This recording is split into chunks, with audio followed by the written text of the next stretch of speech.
नमस्कार, स्वागत है आपका इंडिया न्यूज 28 में। ये बात करते हैं मध्य प्रदेश की कुछ खास खबरों की।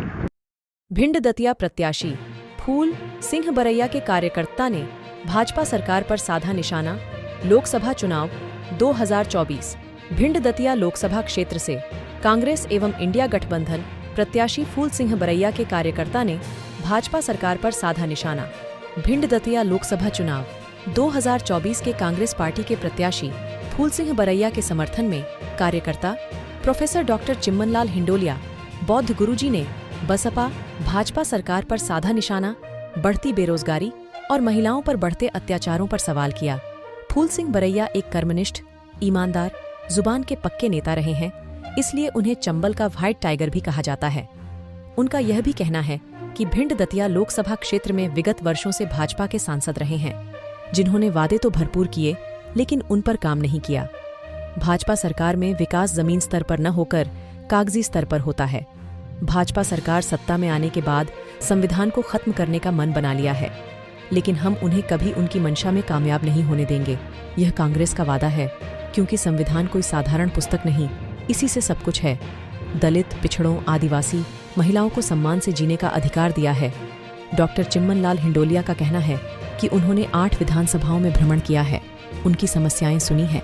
उनका कहना यह भी है कि इस बार भिंड दतिया लोकसभा क्षेत्र में कांग्रेस एवं इंडिया गठबंधन का सांसद बनना तय है, वो भी पूरे 2 लाख मतों से।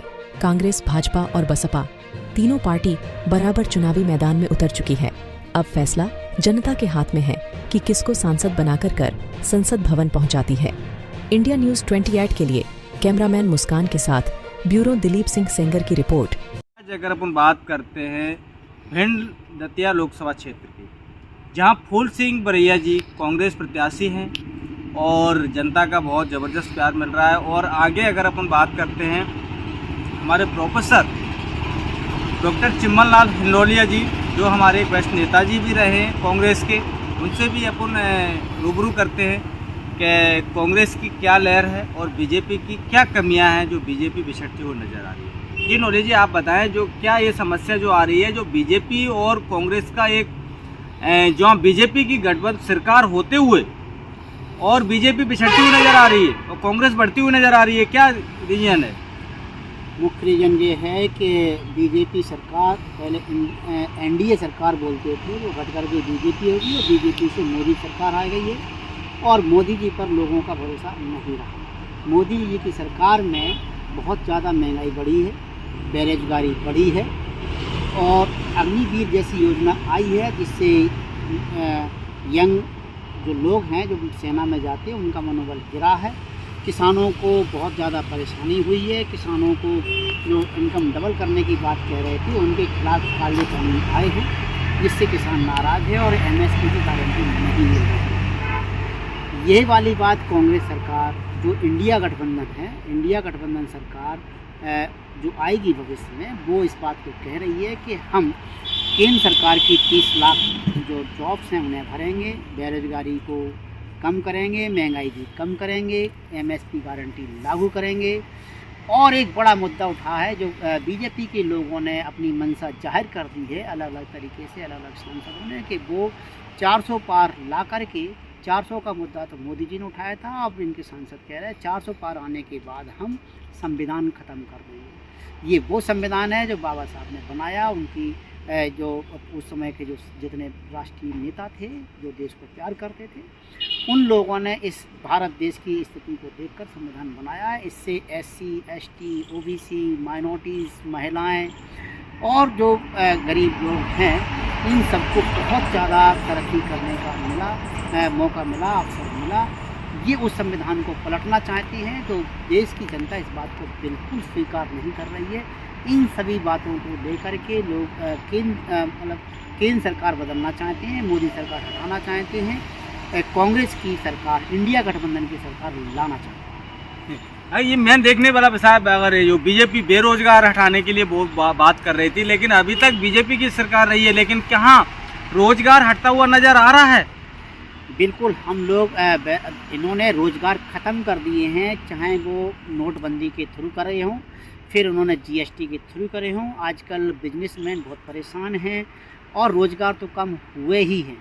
त्राहिमाम हुआ है और महंगाई इतनी ज़्यादा बढ़ गई है कि महिलाओं को अपना घर चलाना मुश्किल हो रहा है। पढ़ाई इतनी महंगी कर दी है कि छात्रों को कॉलेज में पढ़ना बहुत मुश्किल हो रहा है। माँ बाप फीस नहीं जुटा पा रहे हैं। किसान अपने बच्चों को अपनी सेना में और जगह भेजने को पसंद नहीं कर रहे हैं क्योंकि अग्निवीर योजना जैसी योजना आई है। इन सभी बातों को लेकर के मोदी सरकार से पूरा देश रुष्ट है। ये चुनाव जनता लड़ रही है और जनता भरपूर प्यार दे रही है इंडिया गठबंधन। जैसे मेन वैसे आता देखने वाला कि मोदी जी ने कहा था काला कानून भी वापस होगा और एमयूसी वो भी ये कि किसानों को लाभ मिलेगा और भी सारे मुद्दे बीजेपी पे उठते हुए नजर आते, तो उसमें क्या सवाल है? एमएसपी गारंटी की उन्होंने अभी तक नहीं दी है। काला कानून लाए थे जो कि अभी रद्द तो नहीं किया है, सिर्फ विड्रा किया है, रोका है। किसान उनसे बिल्कुल नाराज़ हैं। अगर खुश होते तो आंदोलन बार बार नहीं करते। और बहुत किसानों की बेचारों को शहीद हो गए हैं और उन्हें कुछ ऐसा मुआवजा भी नहीं मिला है। किसानों में अभी भी रोष है और वो एमएसपी गारंटी देने की बात कांग्रेस गठबंधन इंडिया गठबंधन ने कही है, इसलिए किसान उनकी तरफ से आए। अभी और भी सवाल जो आपके मन में उठ रहे हैं जो बीजेपी के खिलाफ, उसके विषय में क्या कहेंगे? बीजेपी के पास इस बात से देखा जा सकता है कि बीजेपी के पास किसी प्रकार के कोई मुद्दे नहीं हैं। वो सांप्रदायिक हिंदू मुस्लिम मुद्दे उठा लाते हैं, पाकिस्तान मुद्दे उठा लाते हैं। आपकी भैंस ले जाएगी कांग्रेस, आपका मंगलसूत्र ले जाएगा, महिलाओं को ये कहने की कोशिश करते हैं। महिलाओं पर हो रहे अत्याचार की बात वो कभी नहीं करते, चाहे वो मणिपुर हो, अभी कर्नाटक हो, या उनके सांसद ब्रजभूषण शरण सिंह जो थे उन्होंने बहुत ज़्यादा शोषण किया था हमारी खिलाड़ी महिलाओं को, जिन्होंने पूरे देश में पूरे दुनिया में देश का नाम रोशन किया। उनके साथ ये कभी खड़े नज़र नहीं आए। और किसानों के मुद्दे हों या बेरोजगारी के मुद्दे हों, ये तमाम मुद्दों से ये कभी भी नहीं आती और ये बेकार के मुद्दे उठाती है जनता के सामने। अतः इनके पास कुछ नहीं है कहने को। बीएसपी पार्टी की अगर अपन बात करते हो तो बीएसपी इस समय भिंड दतिया क्षेत्र में भी उतरी हुई है। तो जो जरारिया जी, तो दिवेश जरारिया जी का मुद्दा है कि कांग्रेस के बहुत सारे मुद्दे गिना रहे हैं, लेकिन ऐसा कुछ क्या है क्या? देवाशीष जरारिया जो नए बीएसपी में आए हैं, जो कि दबी जबान में मैं लोगों से सुन रहा हूँ कि बीजेपी और बीएसपी के संयुक्त कैंडिडेट टाइप के हैं, वो ऐसा पब्लिक कहती रहती है। और रही बात, बीएसपी हर बार चुनाव लड़ती है भिंड दतिया क्षेत्र से। पिछली बार उनको 66,000 से ज़्यादा वोट पड़े थे। इस बार जरारिया जी को 66,000 का चौथा भाग 10-15,000 वोट भी पड़ना मुश्किल हो जाएगा। ये हमने जनता में जाकर देखा। अभी जो भिंड दतिया क्षेत्र की जो जनता है वो कांग्रेस को जनता बहुत अच्छी तरीके से बहुमत दे रही है और उसका प्यार भी मिल रहा है, जहां फूल सिंह बरैया जी को। तो ये क्या कारण रहा है? क्या बीजेपी से ये लोग परेशान होके कांग्रेस को पसंद कर रहे हैं? बीजेपी से तो परेशान लगभग वो 35 साल से हैं। 35 साल से बीजेपी का सांसद जीतता रहा है और जो सांसद ना तो शहर के लिए कुछ करते हैं भिंड दतिया लोकसभा के लिए, ना ही वो संसद में कोई मुद्दे उठाते हैं। इस बार इंडिया गठबंधन ने कांग्रेस के द्वारा फूल सिंह बरैया जैसा सशक्त और लोकल हिम्मत वाला कैंडिडेट दिया है, तो जनता को फूल सिंह बरैया से बहुत ज़्यादा उम्मीदें हैं और फूल सिंह बरैया को बहुत अच्छे से जानते हैं। फूल सिंह बरैया एक ऐसे व्यक्ति हैं जो अपने कमिटमेंट पर खरे उतरते हैं और जो इंडिया गठबंधन ने कांग्रेस ने स्पेशली जो अपना मैनिफेस्टो जो कि घोषणा पत्र जिसे हम न्याय पत्र कहते हैं जारी किया है, फूल सिंह बरैया इतना मादा और दम रखते हैं कि भिंड दतिया लोकसभा में और पूरे देश में जो लागू होना चाहिए वो पूरी तरह से लागू कराने की दम रखते हैं, संसद में बोलने की दम रखते हैं और उन्हें इसीलिए भिंड दतिया का वाइट टाइगर कहा जाता है। तो अब टाइगर के सामने कौन टिक सकता है, ये आप ही जान सकते हैं और हम भी जानते हैं। तो जनता में उन्हें बेहद प्यार मिल रहा है। हमने भिंड दतिया दोनों जिले घूमे हैं, 8 विधानसभाएँ घूमी हैं, गाँव घूमे हैं, अभी भी हम जाते रहते हैं। जनता उन्हें व्यक्तिगत रूप से बहुत प्यार करती है और उनके पीछे खड़ी हुई है। क्यों बीएसपी जो जरारिया जी अभी जो लगे हुए दिवेश जरारिया जी, इससे क्या कांग्रेस का नुकसान हो सकता है? जरारिया जी के द्वारा कांग्रेस का कोई नुकसान नहीं हो सकता है, बल्कि फ़ायदा हो जाएगा। पिछली बार बीएसपी को 66,000 से ज़्यादा वोट पड़े थे। इस बार कांग्रेस को मतलब बीएसपी को मुश्किल से 10-15,000 वोट पड़ेंगे। जो बचे हुए 45,000 वोट हैं, जो 50,000 वोट है वो कांग्रेस को पड़ेगा, फूल सिंह बरैया को पड़ेगा। और हिसाब से फूल सिंह बरैया भिंड दतिया लोकसभा को लगभग 2 लाख वोटों से जीत रहे हैं। 2 लाख वोटों से कांग्रेस प्रत्याशी फूल सिंह बरैया जी आगे होंगे? जरूर होंगे, बिल्कुल होंगे, और 8 विधानसभा जीत करके 2 लाख से ज्यादा वोटों से विजय होंगे, बिल्कुल होंगे। धन्यवाद बताने के लिए। ये बहुत अच्छी खुशखबरी है, क्योंकि जनता का भी प्यार बहुत अच्छा मिल रहा है, क्योंकि फूल सिंह बरैया जी एक ऐसे नेता हैं जो एक किसानी की जमीन के स्तर के जो नेता हैं, वो हमेशा एक जनता के विषय में भी सोचते रहते हैं।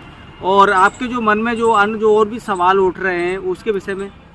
हमारे मन में सिर्फ एक ही बात उठ रही है, जो इंडिया गठबंधन के एक पार्ट कांग्रेस, हम लोग कांग्रेस के संबंध में लड़ रहे हैं, और कांग्रेस ने जो मैनिफेस्टो, जो घोषणा पत्र बनाया है, जिसमें उन्होंने महिलाओं को 1 लाख रुपए देने की बात की है 1 साल में।